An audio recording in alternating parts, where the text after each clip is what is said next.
Hello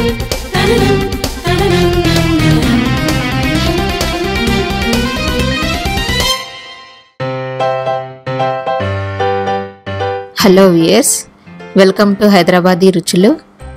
ఈరోజు మనం tomato చారు తయారు చేయడం చూద్దాం.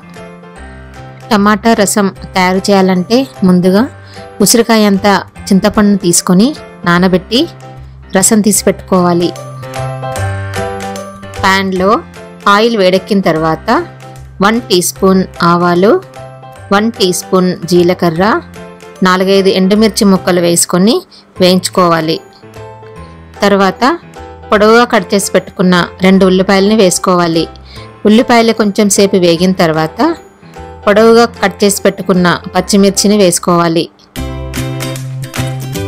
తర్వాత 2 రెమ్మలు కరివేపాకు వేసుకొని కలుపుకోవాలి. ఉల్లిపాయలు కలర్ మారుతున్నప్పుడు 1/2 టీ స్పూన్ పసుపు, 1 టీ స్పూన్ అల్లం వెల్లుల్లి పేస్ట్ వేసుకోవాలి. 1 నిమిషం అల్లం వెల్లుల్లి పేస్ట్ ఆయిల్లో వేగిన తర్వాత చిన్న చిన్న ముక్కలుగా కట్ చేసుకున్న 3 టమాటాలని వేసుకోవాలి. 1 టీ స్పూన్ సాల్ట్ వేసుకుందాము. టమాటాలని బాగా ఉడకనివ్వాలి. మూత పెట్టి మధ్య మధ్యలో కలుపుకుంటూ టమాటాలని మెత్తగా అయ్యే వరకు ఉడకనివ్వాలి.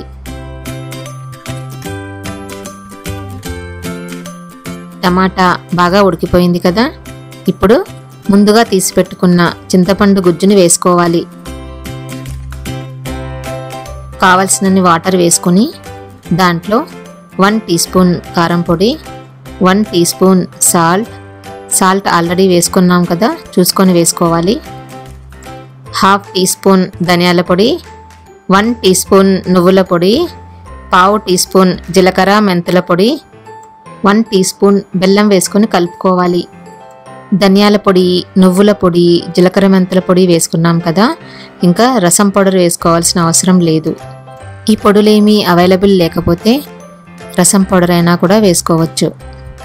బెల్లం కానీ బెల్లం బదులు షుగర్ అయినా కూడా వేసుకోవచ్చు. ఇది వేసుకోవడం వల్ల టమాటా రసానికి మంచి టేస్ట్ వస్తుంది. ఈ రసం ఒక 10 నిమిషాలు బాగా మరగనివ్వాలి. సాల్ట్ సరిచూసుకొని కావాలంటే ఇంకొంచెం యాడ్ చేసుకోవచ్చు.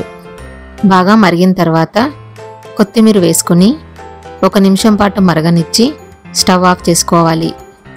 అంతే, చాలా ఈజీగా ఎంతో టేస్టీగా టమాటో చారు రెడీ అయిపోయింది. మీరు కూడా టేస్ట్ చేసి చెప్తారు కదా.